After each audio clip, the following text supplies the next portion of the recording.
I want to start with first acknowledging friends in the crowd who've been working on this as long as I have and as hard as I have, which includes Colonel Matthew and Vinay. One of the most important things in this project has been learning to understand it. Because what's given to us, we found, is not what it actually is. And we needed a discussion group, people who will help us think this through. So there's been an informal group of people and we've all been talking to each other. The Colonel also has a case which he's been, a civil suit which has gone to the High Court and which is there now, no? It's still in the High Court. And Vinay has been helping Ram Krishna Swami maintain a blog which keeps all information in one place. And there's a lot of work that people have been doing just to help us to understand what this is about. So that's the first, I just wanted to say that in the beginning. And the second thing that I think I should say even at the start is that when I first went to check out the UID, I did not go to it thinking that, oh, this is one horrible project and I have to figure out what it is. I actually went to it because what I'd heard was that this was a project that was going to help the poor. That this was a project which would help the poor who don't have an identity get an identity. And that was the first interaction. So it did not start with suspicion. But we had a meeting in Bangalore in November 2009 with the UIDAI people, and that changed our perspective, the perspective of some of us who had come then. At that meeting we also had Brinda Grover who had come in, and she's another lawyer.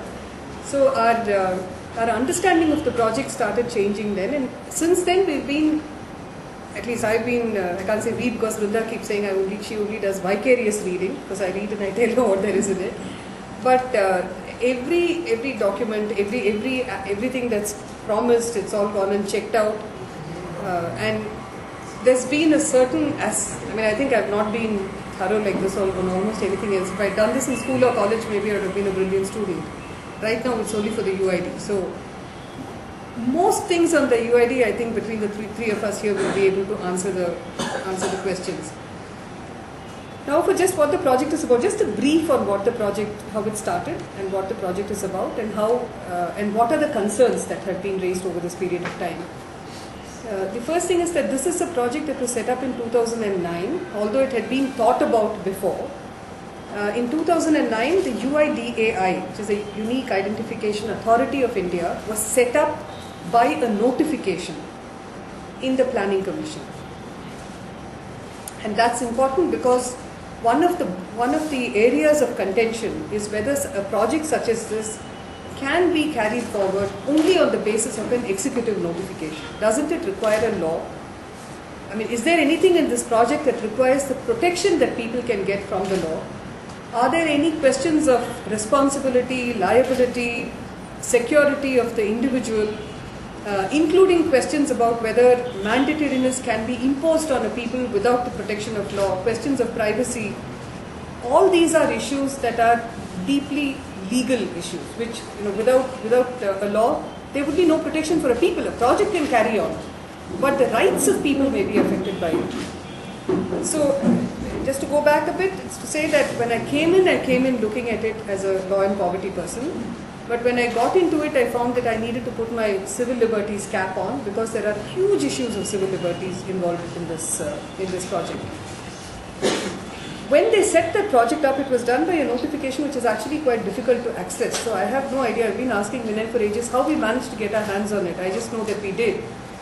And one of the things it says right at the start, even with role and responsibilities of the UIDAI, they say, among other things, that the UIDAI shall own and operate the UID database.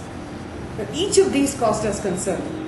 The fact that they were creating a database of citizenry requires much wider debate, because databases are not only about people going and registering to get something. Database has wider uses. And over the years it has unraveled. Mr. Nilekani has explained at many of the talks. He is the chairperson and he is also the chief spokesperson for the UIDAI, and he has explained it in many places that what they are creating is a platform on which many apps can be developed. So it's a very, very technologically envisioned project, which therefore may not account for many other things that we may be concerned about. For instance, if you're concerned about civil liberties, you're concerned about privacy, you're concerned about entitlements not being denied to the poor, you're concerned about exclusion not happening through this project, then there are another set of questions that you would ask. So that's how it started with this, with the UIDAI being told through a notification that they would own this database, which meant that both the database would be created and that they would own it. In the notification, there are a series of things that are said. One of the things is also to take necessary steps to ensure collation of NPR with UID as per approved strategy. Now, the National Population Register is something that is done under the Citizenship Act. And the idea of the National Population Register actually comes from the Citizenship Act saying that they need to create a National Register of Citizens.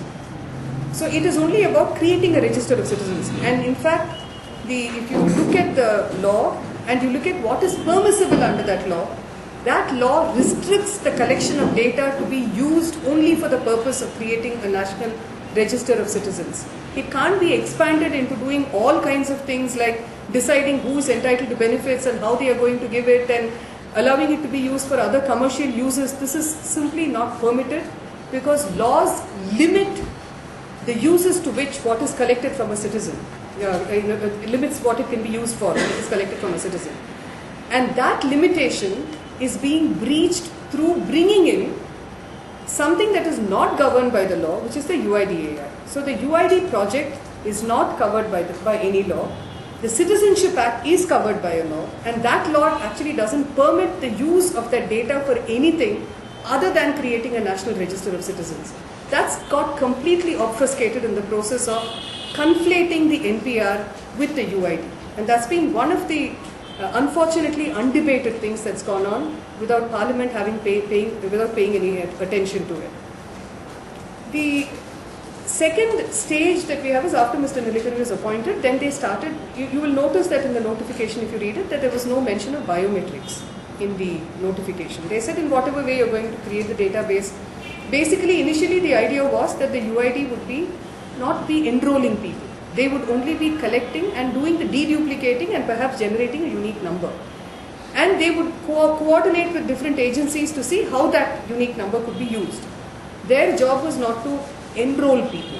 That came in later. After Mr. Nilekani joined up, the anxiety at that stage was that all these government departments take too much time, we want to get ahead with it very fast, and therefore let the NPR do what it wants, the UID will carry on and do enrollment. So what we've had happen over this period of time is that there are something like 27,000, I think that's the figure which the UID gives us, enrollment stations around the country. Now 27,000 is really a large number. And about 100,000 people, as stated by the chairperson, who are in different places they are operating to collect this data and send the data back to the UIDAI. Now, to monitor the work of 100,000 people over 27,000 enrollment stations is a huge task. And it was kind of disturbing to see that in the Parliamentary Standing Committee report which came out, which I'll mention in a minute, in that report, when the UIDAI had been asked a question about how they were monitoring, they said, we are creating monitoring systems. By that time, they had already been enrolling people for over a year. And they were still thinking about how they are going to set up monitoring systems.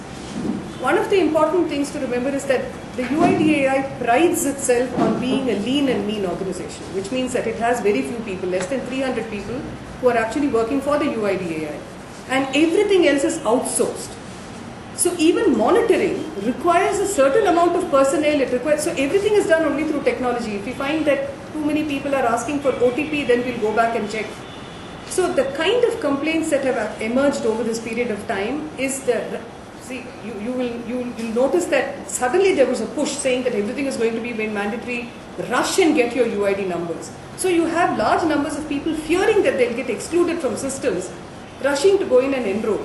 And the process of enrollment, especially of biometrics, if it will work, and within that if it has to work, then it has to be done with a certain amount of seriousness. You have to pay attention to how it is being enrolled. People need to know how it's to be done, and you need a certain amount of time for it. But the quickness and efficiency has taken over from everything else. So if you read the UID's reports, you find that they'll keep saying, within 2 seconds we can do this, within 1 second we can do that, it takes 10 seconds to do this, and we can complete a transaction. But the precision of that transaction and what it does to distorting or maintaining the identity of the individual who is enrolling, that's a big question mark, and that's something that independent monitoring can actually help us verify. To the extent that some of us have gone to the enrollment stations and watched the enrollment process happen, it's deeply defective. And maybe perhaps at the discussion time I can explain to you why I say that it's deeply defective. For a long time there was no law, there was, it just kept operating, and there were discussions with civil society groups that the UIDAI set up. The objections started, initially the objections were only related to privacy, but after that there were many other questions that came up. And in the meantime, in December of 2009, there was a biometrics committee report that came out, and there was a demographic committee report that came out, and there is another interesting report which I think all of us could usefully read, called Communicating to a Billion. How do you communicate the idea of this project to a billion people and make them buy into it? That was done by a set of corporate leaders who sat in as a committee for the UIDAI and produced this report. But if you were to take just the first two reports, the Biometric Standards Committee report and the Demographic Committee report, they acknowledge the problem that existed in each of these systems. They acknowledge that biometrics is not, you can't 100% rely on it. You don't know to what extent it will be effective. And on the Demographic Committee, they said that there are many people without any IDs. So how are you going to figure out who they are when you have to enroll them onto the database? And an uneasy compromise was reached on that, where they said that we have to use something akin to the banking introducer system in the banking industry. Where in the banking industry, the person who is introducing another person needs to know that person. But if we are going to wait for every poor person in this country to be known by somebody who can introduce them to the system, then perhaps many poor people won't get introduced. How many people even know people who are working in their houses by full name and their address? I doubt very much that people do. So who's going to do the introducing? As an uneasy and pragmatic compromise, they decided that, well, what you could do was have what are called approved introducers, which meant that the registrar needs to know who the introducer is, but if the introducer doesn't know who they are introducing, it doesn't matter, because that's the only practical solution that you can have. So that has come a cropper over a period of time, and one of the comic highlights of this was that for a long period of time, actually they've revamped their website now, the UIDAI, but till they revamped it, I have to go again and check. But till they revamped it, you used to have you could click on it to get onto whatever, right? So you would click on this, whatever you call it, for introducer, and it would go off to some PDS document which Mr. Nilekani had prepared, because there was nothing to say about the introducer. The introducer system had collapsed, and it was difficult to resuscitate it. So it's somewhere, it's hanging in its Rishankulokam somewhere. Now, if the poor can't get introduced, then what happens to them? There is a lot of distortion of identity. One of the things that we found while looking at this, one of the questions we asked was, is this really an identity that is being given to people? Or is this a process of identifying people that is being attempted? If it's an identity, then we should be able to use it when we want to use it. But if it is an identification process, then you will be identified, or we will be identified only when somebody decides to use a system to identify us. Now this whole UID system is based on biometrics. The only difference, the big difference between this and many others is that it's based on biometrics. The second big difference is that this is not a card. It's only a number. It is a number which is attached to biometrics.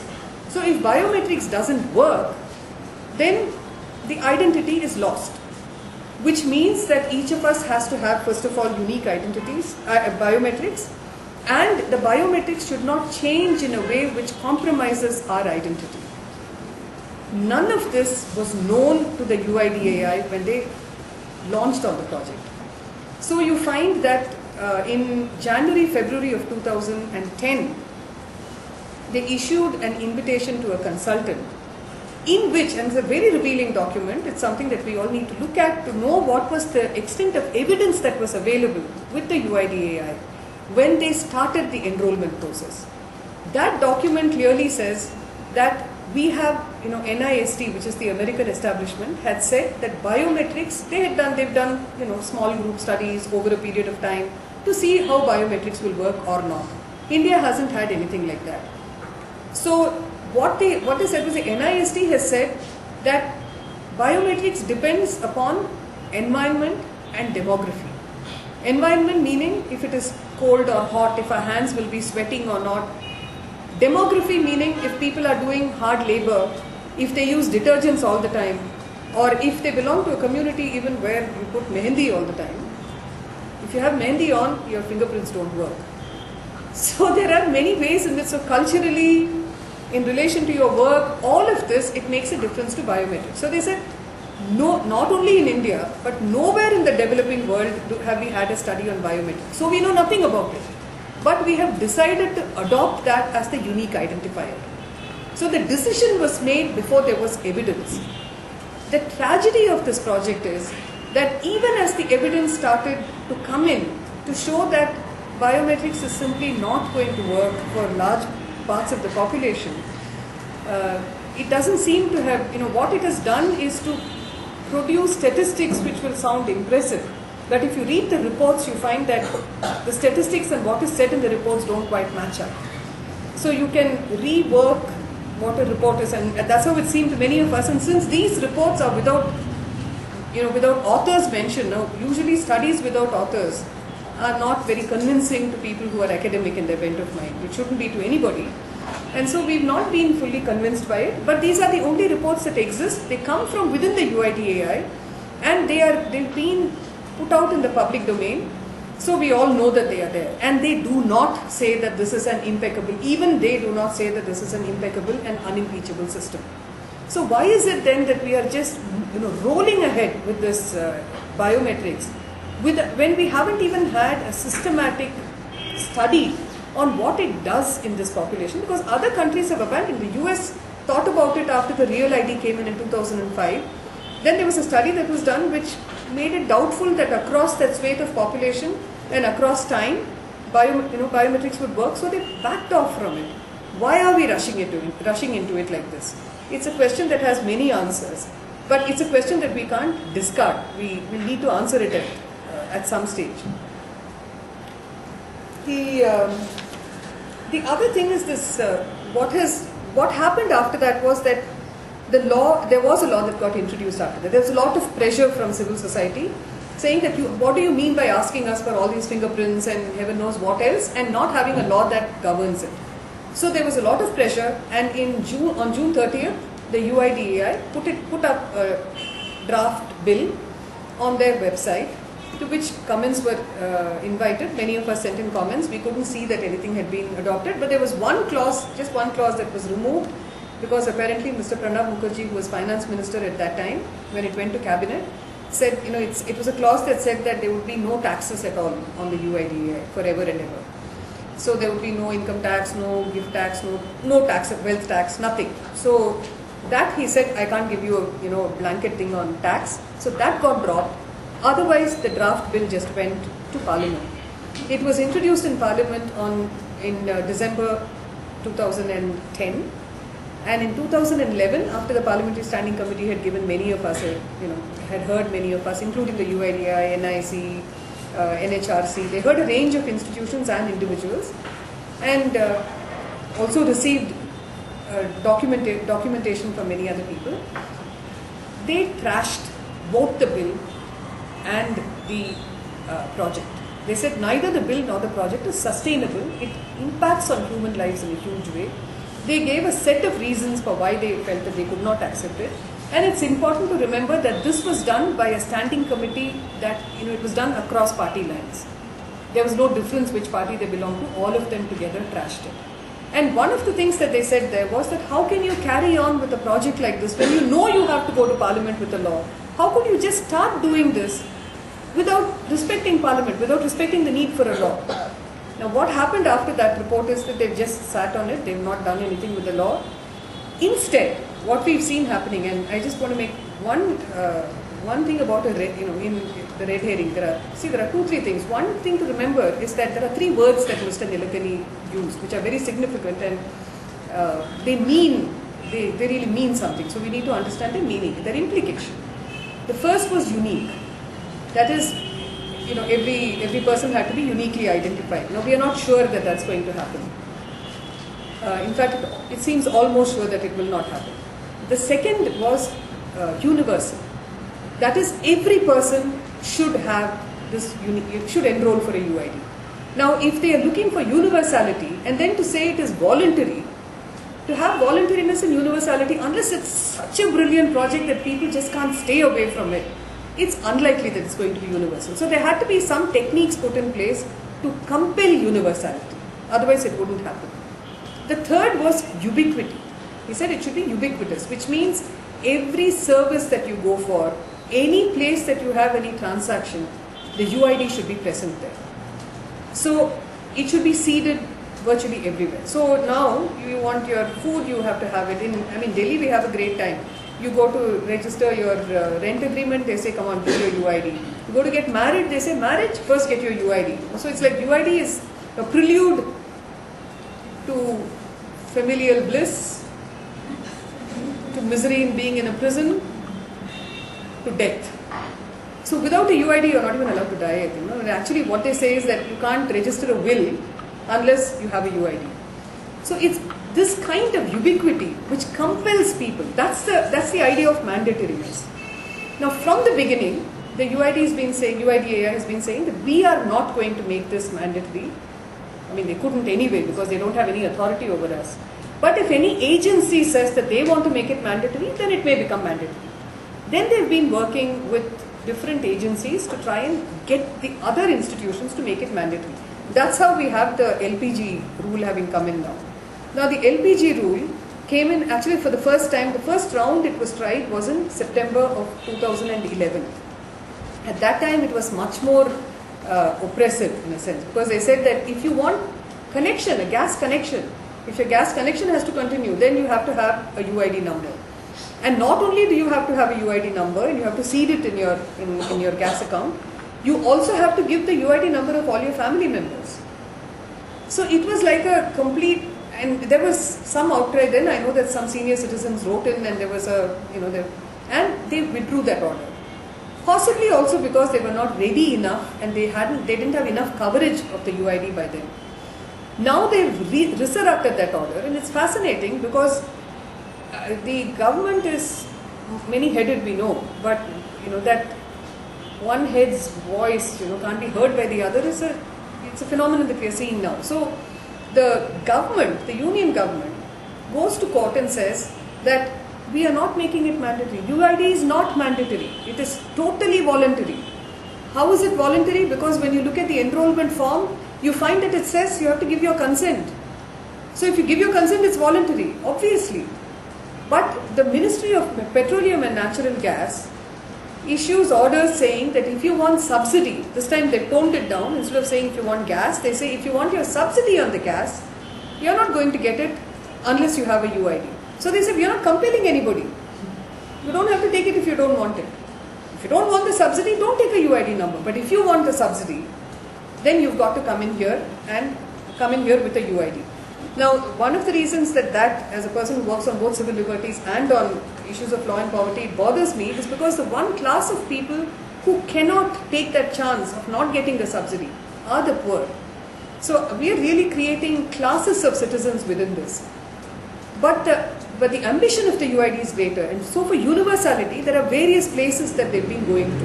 One of them seems to have been embassies.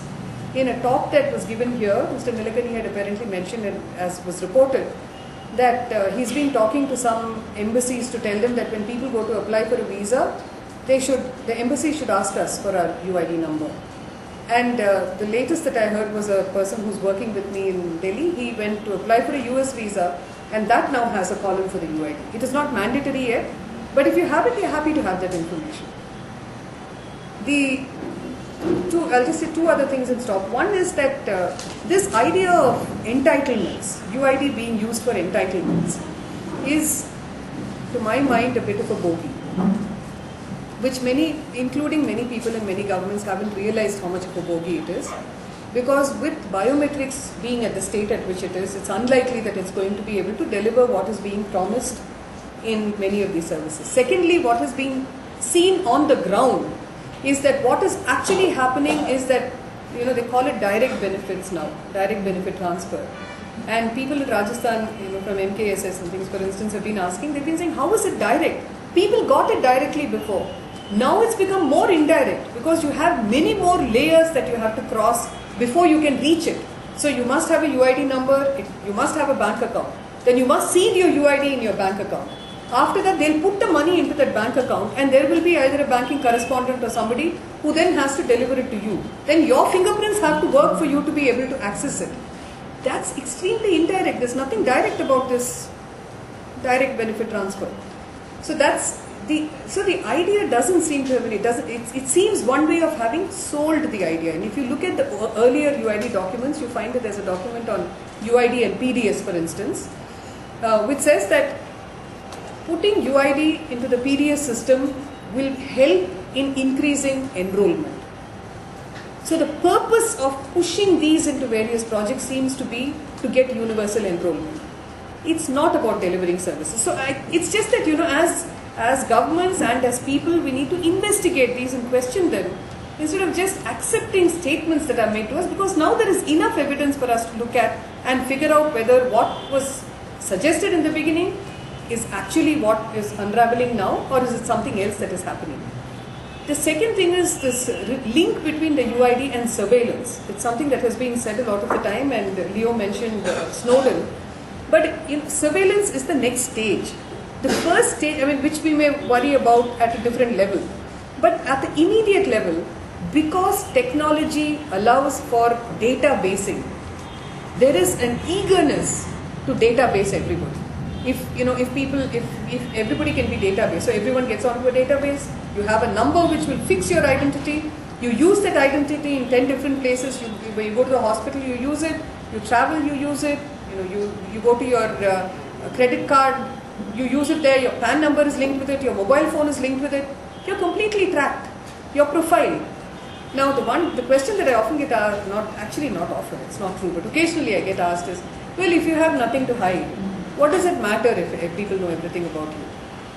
I think we should rework that question. First of all, I must confess, I have no intention of never doing wrong. I have every intention of doing things which are wrong. They may not be illegal, but they are wrong. They may just be mischievous. They may even be illegal sometimes. But if they are marginally illegal, I've been studying law long enough and jurisprudence long enough to know that it's not the sledgehammer that is meant to work in the law. The law is meant to maintain law and order. It is not to put sledgehammer onto every head that does something a little wrong. You know when to take serious action and when not, sufficient to produce deterrence and law and order. So this idea that everybody could be a potential wrongdoer and therefore they have to be databased is completely absurd. The databasing is an ambition that has grown hugely with the potential of technology. What databasing does is, from technology being a tool, technology becomes the master, and that's like really serious. So we need to consider, sometimes you have to tame some of these systems and keep them in check. Possibility is not always necessarily a great thing. So some possibilities have to be made impossible and some possibilities have to be put to use. If we're losing the distinction when it comes to the UID. And the last thing is this, that for a while we wondered, and we've been in discussion about this, that if fingerprints and iris and whatever else are not going to work in the way in which they are saying it will work, then what is this whole system meant to do? And we found that there are actually 3 stages which are significant. They're being talked about and we need to acknowledge what they are, because that's the next round which we're getting into now. The first stage is enrollment, that everybody gets enrolled onto a database. The second stage, which is to do with ubiquity, is about seeding.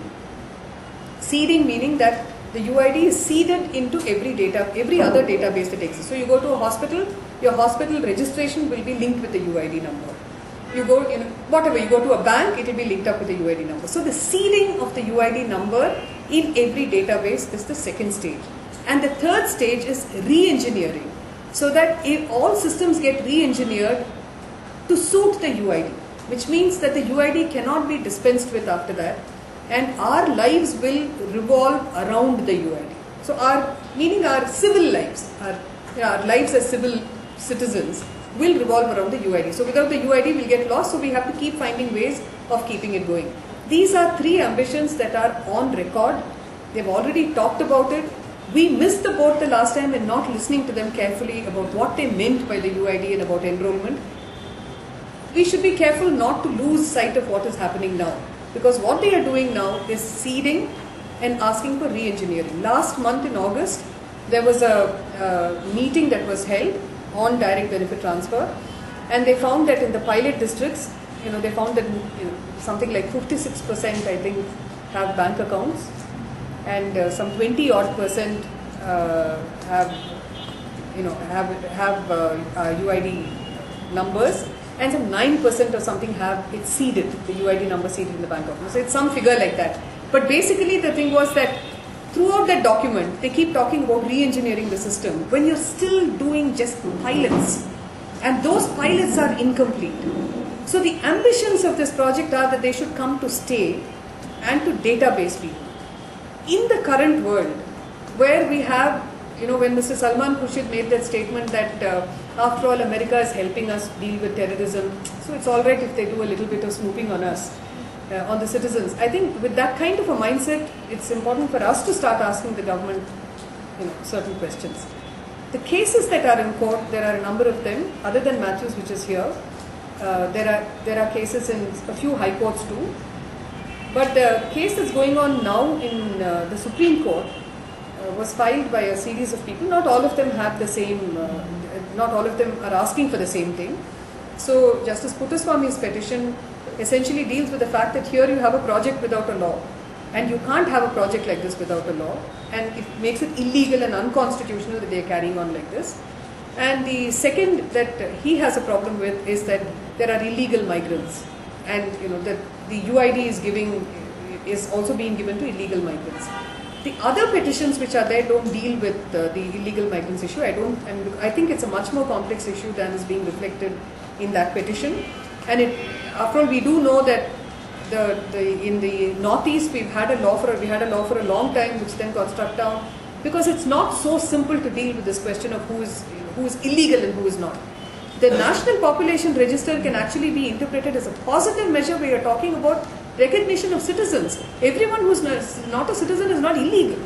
You might want a register of citizens for whatever reasons, but I must also say this, that the privacy principles dictate that you have to explain why you want to collect data about people, and you can't just do it because you feel like creating a register. And that's, that got lost in the first round. I must also say this, that just as an aside, that the National Population Register does not have the mandate under its rules to collect biometrics. So the National Population Register is not, it never had any intention of identifying people through fingerprints and iris. It meant to find out about people by seeing people and putting up lists in local areas where people participate. This was meant to be a popular exercise, not a technological feat by which you would exclude and include people. It was never intended to be that. The UIDAI unfortunately has come in, and that project has distorted the NPR process completely. And in the cases in the Supreme Court, in the interim, what they had asked the court was that first of all you should stop this mandatoriness, because since January this year especially, many governments have been saying that if you don't have a UID, you're basically you can't get any services. It's not only you're getting services, you can't be legal in many ways. You can't do things legally in many ways. So that to put a stop to that, there are petitions which have been put in the court, which is the interim order. Then the whole issue has to be debated. That debate will come later. It's not immediate. It will come maybe in about a month or month and a half, depending, because the bench has said that after there is a constitution bench that is hearing some other matters in which these judges are also involved. So they said after the constitution bench has finished its work, then they will hear this regularly, and so there will be elaborate discussions at that time. But in the interregnum, the prayer was that you cannot make it mandatory when you have all these problems with it. What also makes it interesting is that Mr. Nilekani had said that by 2014, 600 million people will be enrolled, which is half the population. So talking mandatoriness with half the population, having permanent enrollment centers being set up now so that you can re-enroll your biometrics and to re-enroll and change your data while you're talking about mandatoriness. It's not confusion just in our heads. It's different, it's kind of different ambitions. For instance, of completely databasing everyone and having universality, being and ubiquity, you're trying to achieve it through saying that you're going to have mandatoriness in the delivery of services so that people rush to get themselves enrolled. That's the position at which we are. The order that the court gave on 23rd September 2013, they said that nobody should be denied any benefit or any service only because they don't have a UID number. That seems like it's unchallengeable, I would have thought. But apparently that can be challenged because the Ministry of Petroleum and Natural Gas has gone to the court and that case will be heard tomorrow. Interestingly, the central government the Union of India goes to the court and says, we are telling you an affidavit that this is not mandatory. We are not making it mandatory anywhere. We have not made it mandatory. Enrolling for a UID is completely voluntary. And if anybody is making it mandatory, it's some other department and some other governments. Then along comes the Ministry of Petroleum and Natural Gas, which as far as I understand is part of the Union of India. And then they actually, I'm not sure what's going to happen tomorrow, but they have the confidence to be able to go to court and say that you didn't hear us the last time and we are telling you that we want to make it mandatory.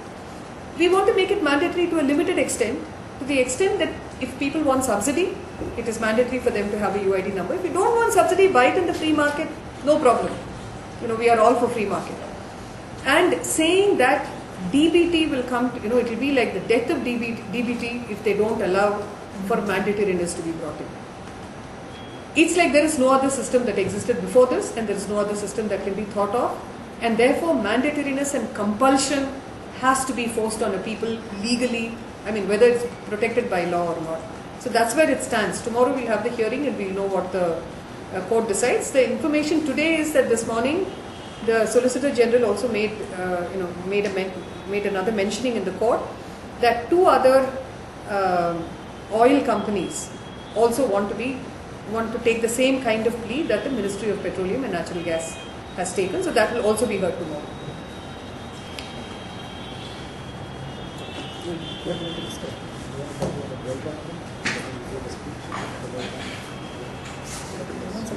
Okay, well, Leo starts with asking me to say something, so I'll just say that one of the things that we followed, there are many ways in which you study a project like this.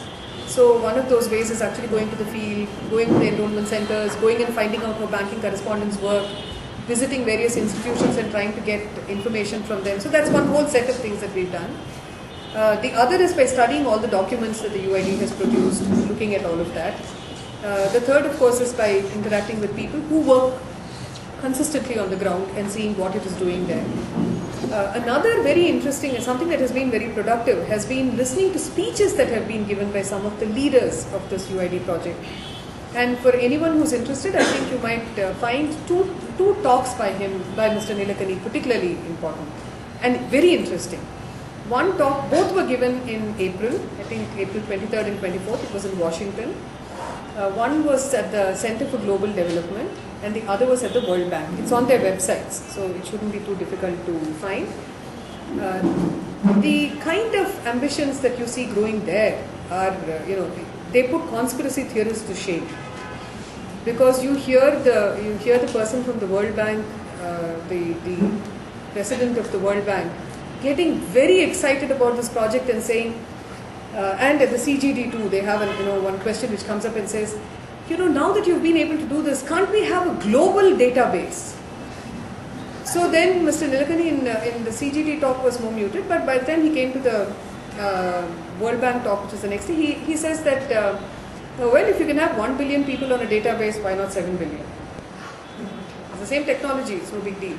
And the gentleman from World Bank, the president of World Bank, has this grand idea that, what it would mean is if somebody in Nairobi is withdrawing money from an ATM by putting their biometric or whatever, you can know anywhere, including in Washington, that this person at that point of time was there and withdrawing cash to this extent.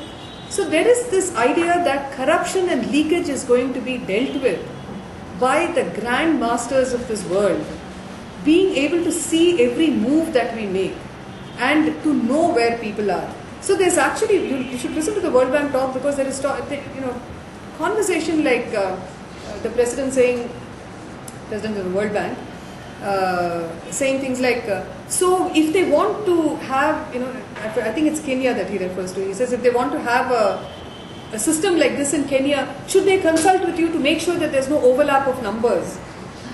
I'm paraphrasing clearly, so please listen to these talks. They will tell us what this kind of project is generating in terms of aspirations, and they are not happy aspirations. So just take a look at what you'll find there. The biometric database, but we do all have a number which you register for your bank account and for your health insurance and when you get to the hospital and so on. And therefore I started wondering what this database is that you're talking about, because in the Netherlands we have very strict rules in place. Who is allowed to access which parts? And I'm not even sure whether there is one database. I think there are very many databases where you can cross-check things, of course, if you would want to, because we all have the same number in each database. But they're not, it's not this merged Big Brother picture that seems to be used in this case. So what does it look like, that database? Yeah. So, can you repeat the question for the camera? It's going on long now. Just 4 seconds. Okay, now I'm going to misrepresent you, okay? So, the question is that in Netherlands, for instance, and correct me if I'm wrong, in Netherlands, for instance, they do have a number and it's used across databases, but there are checks and balances within that so that there isn't any reading from one into the other. Although if you want, you can collate it. It's still different. And there are strict rules as to who can access them and how you can use them. So what is this Big Brother scenario that I'm sketching out, and how different is it? See, the first thing that for us, which matters a lot and that's different from the Netherlands perhaps, is that we are not very strong on regulation. We are not very strong on regulatory agencies. And not only in this, our regulatory agencies generally are either overwhelmed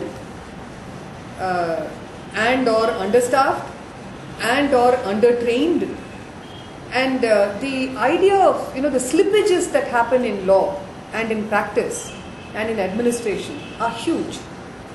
So, for instance, I don't know if you noticed, there was this, in the Delhi metro, they have these CCTVs which are supposed to protect the people within. And then you have this episode of some people making out in a compartment. And then that gets put on by somebody who had access to it onto a porn site. And there's no answerability in this. There are actually no rules that exist. And for many people it's morally repugnant that people actually make out. I don't know how we have such a population, but that's not the point. So, it's like this kind of moral policing, the way in which you use it, and the fact that we have no rules and we have no consequences, even if there are rules and they are broken, that makes the way in which we look at the creation of these databases very differently. The second thing is that even while all these are being done, we already have agencies within the state which are looking to use this data, use the number and the kind of convergence that this number offers. They're already looking to do that. Like you have the National Intelligence Grid, and it's very interesting what they did. What they did was they were so-called set up tentatively in December 2009, but Cabinet didn't give its approval for a long time, so it went on conditional approval over a period of time. And the National Intelligence Grid had a question that was, it made a presentation to Parliament sometime last year, when what they did was to just give a PowerPoint presentation of what their project would be. What was the national intelligence? They let the cabinet know that. So there was an RTI that was filed saying, listen, we are the citizens of this country, can we please know what this, just give us the PowerPoint presentation, let's also see it. Let's know, we are not asking you for the data that you've collected under it, we are just asking you what is the project. Now, instead of answering that question and giving information, the agency kept delaying it till they had a notification issue that made them exempted under the RTI, under the Right to Information Act. Having exempted themselves, they said, now we don't have to give you anything because we are exempted. We don't have to give, we are among those intelligence agencies. So we have this proliferation of intelligence agencies which is happening. And the latest, of course, is this central monitoring system, where with no rules, nothing in place, the government has begun to act, some agencies within the state have begun to act like they have a right to all data about us, because after all they are in charge of making sure that there are no terrorist attacks, that that public order is maintained, and therefore it's all right for them to get any kind of data. It's become like a supra-legal authority. I don't think there are many other countries where states, except the US, of course. US is supra many things. They've been the policemen of the world, now they are the supers of the world, and they claim a moral right to it, moral authority to it. The Indian state has never done that over the Indian people so far. We are seeing that happen with this is my point, that many of us are happy with the existence of technology, which makes for simpler systems, for simplifying systems, and for easing processes. But we are not, we are not able to accept technology being used in a way that makes us into subjects of the state. We insist on continuing to be citizens. We insist that the citizens of the people of this country are sovereign. The state is not sovereign. The language that the World Bank introduced into this country by calling it governance, people like me reject it and say the state's duty was to do administration, and they have to do that effectively. It's not to govern over us. So these are political battles that are on. But in the meantime, you actually have spaces which are getting protected from any kind of supervision and any kind of answerability, which will be able to use these databases, which I don't think is a problem in your country, for instance. Well, increasingly, it's going to become a problem everywhere unless we all speak up and tell the state that this is not going to happen. But today when we speak up, we are not speaking up only against the state, we are also speaking up against corporations which have ambitions of making states their primary customers. When you have projects like this, the state becomes the primary customer of the corporation, and they love it. Sure, may I add something to you? There's no question, you don't question each other. Speak, Matthew can speak A now. couple of things which I want to sort of share with all of you. One is this project has been promoted as something which is beneficial for people. It is to give an identity to the poor. And secondly, by giving the identity, they want to deliver services. This is how it's being presented.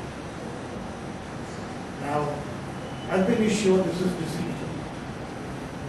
Because if it is to give an identity to the poor, those who do not have an identity, the application form lists out 14 other identities which you could produce to prove your identity, to give you an identity. It's absolutely idiotic. And it's interesting that nobody questions this. The second thing we notice is a few in the media of late Hindu statesmen carried a lot of articles of Usha. Dekhan had carried one or two articles, initially one of mine in 2009 or 10. But the TV media, apart from interviews of Milan has been silent. Now there is documentary evidence to show various fraud, corruption, and other dangerous activities going on under this one. But still, the media is silent. The question which all of you should ask yourself is, You mean to say the people who are behind this do not know that this is not practical? For example, even if I get my LPG subsidy in my bank, nothing prevents me from using my gas cylinder to run a hotel. So it's not my identity or my cash subsidy which I am getting, but how I use the cylinder.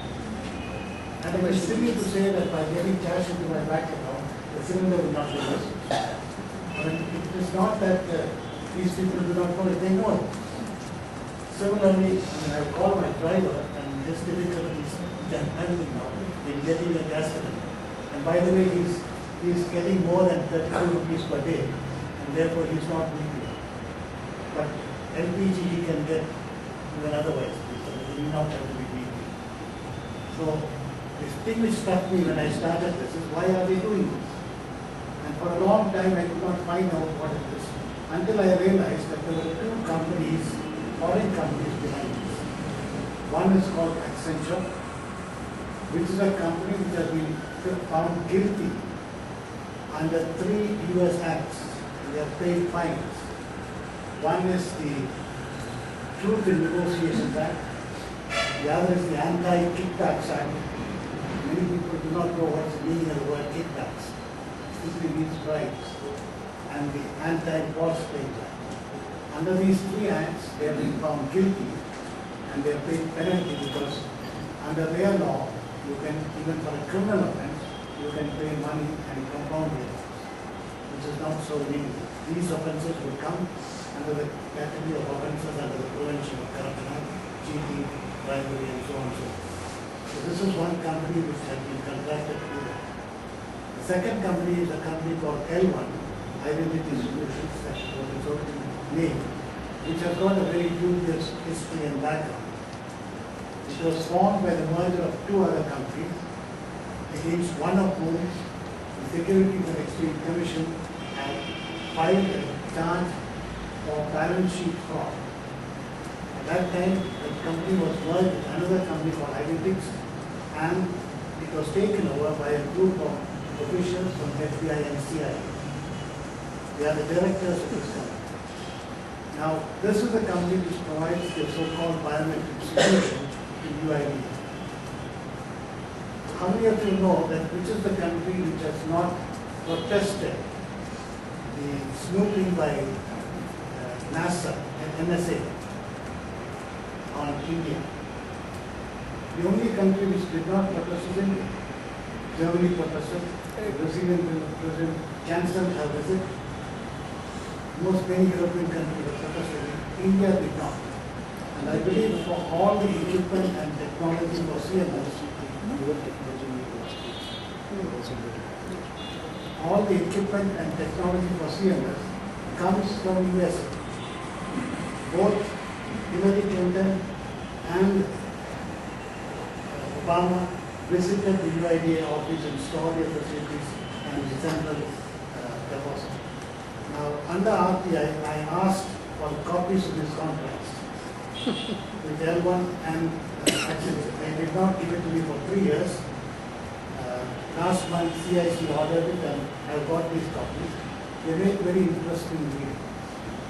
Now, they are supposed to, under one of those clauses, to check the antecedents of these companies and the personal debt. So now I've asked them, what checks have you done? There's no reply so far. And there will be no reply. So they can't say they found them guilty of the Anti-Kickbacks Act, and we still have one. So there are a number of foreign companies, and these 2 are virtually low companies operating. One, of course, has got a great brand image and so on. So, but they have been once found guilty of these offences. I do not know how they are operating. And interestingly, UIDA told me that, in another RTI application, that they do not know the country of origin of these companies. They have told me that they do not know what's Form 44. Form 44 is a form which has been mandatorily filed with the register of companies for any foreign company to operate in or starting business. For Indian companies, there's another form. Then I asked them, please give me the names and addresses of your biometric service provider. They said it's confidential. And and they cannot lie. So there's a series of lies going on. And to my mind, the only inference which can be drawn is the Indian government and its personalities who are driving this process are in cahoots with these intelligence agencies of US. And this data is being handed over to them. Understand? Now, some very close relatives of mine, in fact, my daughter asked me, what will they do with my data? Oh, this is so innocent. I said, and one male gentleman, a friend of mine said, what can they do with this data? I said, look, you're in an army job, and you do not know what can be done with demographic data. And how do they make an male gentleman? It's silly to think that this demographic data cannot be used. It has got enormous commercial uses. The other part, it has got military uses. You can stir up trouble. You can do anything you want with data. And lastly, what I want to say is, there's an article which you should read. I think it's in the Times Online, by Professor Ian Angel. It's 8th October 2010. It's called the title Ultimate Identity Theft. And he said that in relation to the UK program, which was similar, of giving using biometrics and getting a national data. The reason why he said that is, and this answers the question, so if I have nothing to hide, why should I bother? The answer to that question is, you are not what you are. You are what the database says you are. And there's no control you have over that. What the database says is what the database administrator puts into it. And Ian Angel had an experience when he went to the Barclays Bank, and he is the head of the information technology in the London School of Economics. He went to his bank, Barclays, who told he had been banking for 30 or 40 years, and he wanted to do a major transaction, so he met the manager. The manager tapped the keys and said that, but this account belongs to a 14-year-old girl. He said, can't be, it's my account, this is my employer's number, the same, but it's a 14-year-old girl. Her name also happens to be Ian Angel. So I said, no, but this is I'm a professor in the London School of Economics. So the manager said, yes, this girl is also a professor in the London School of Economics. Brilliant, 14-year-old, that's a genius. So this is what can happen. And you have a serious problem of correcting that data. You won't even know what's in the database. There is a case here in JP Nagar police station where the police raided the jeweler shop because it was reported to have received stolen jewelry. Now the owner of the jeweler shop was taken to the police station, and the people in that police station were trying to extract a bribe. They wanted 70 dollars of gold. He was saying, I can't give you all that. Now there is in every police station a person called a writer who records all these things. He was telling this guy, look, if you don't give this money to all and you share it, I'll put you into the criminals of Gunda's register. And that's it. This was reported to the then Commissioner of Police. But you know the interesting statement he made? See this, the thief who was caught, he said that he has handed over to the stolen jewelry to the jeweler shop. And according to the Commissioner, thieves do not tell lies. So this is the kind of thing that goes on. It's a very dangerous thing. If any of you have taken or given your fingerprints and your UID, taken UID, please write to them, say destroy that data and prove to me that you have destroyed that. Two, you could join any of us in the litigation which we are doing. It is useful, apart from all your product, we are organizing it, we are organizing an online petition, join that, because citizens must act. If you don't act and just listen to this and go away, we'll all suffer. I mean, it's like the olden days in Nazi Germany. It was first meant for the communists, then for the patriots, then for the Jews, and then finally what happened. There are more ads coming up. So Yeah. thanks for this So one question insightful thing. what did you find? What did you find? One minute, let me just, she had a hand up, Anjali. Then, sir, you can speak, and then Arjun can ask. Okay, I had Can you just identify yourselves? That is Matthew Thomas. He's been working on this for a long, long time. Has written it extensively. Identify yourself. Not uniquely, but just uniquely.